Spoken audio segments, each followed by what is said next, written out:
Şehzadem. Hele bir de benimle talim edesin.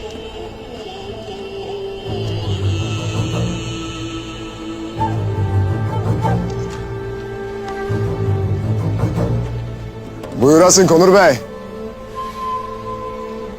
Meydan senindir.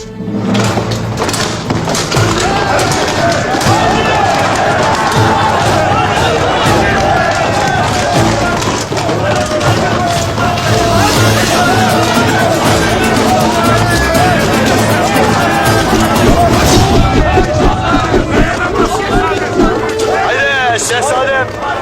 Bilirsin sen ne edeceğini.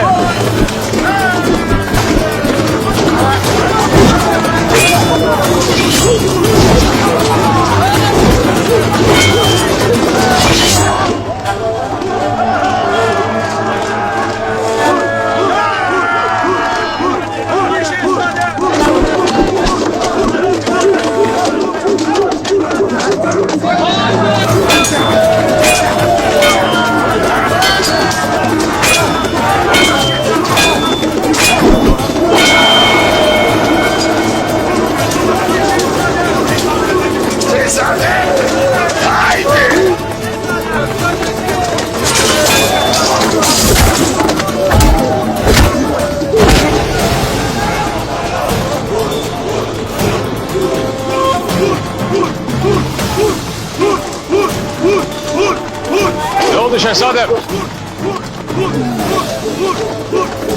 Ne oldu? Yalan mı geldi?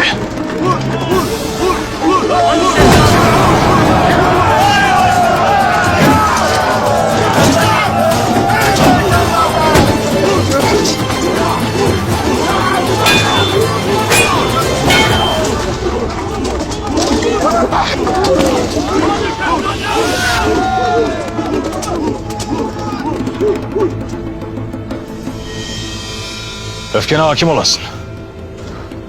Seni zayıflatır.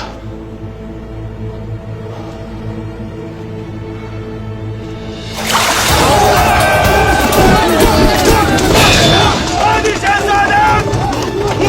Haydi ağabey haydi. Alt edersin. Biz öfkeye köle değil.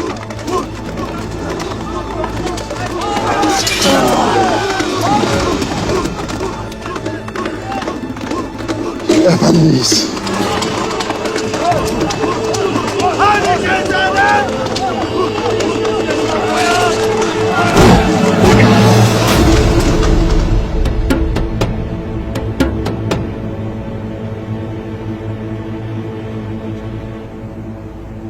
Tecrübe her daim maharete galip gelir.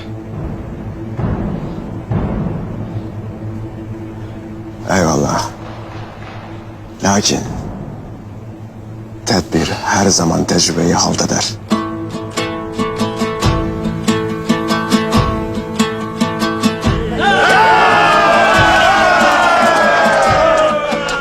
Her daim gizli bir hançerin olsun diyen sendin Konur Bey.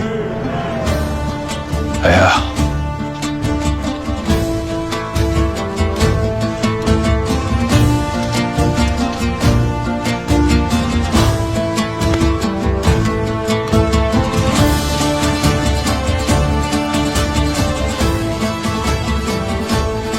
Pek yaman bir bey oldu şehzadem. Eyvallah.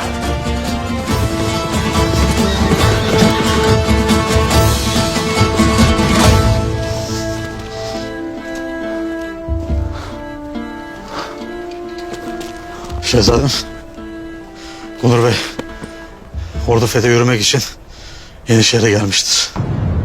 Hala.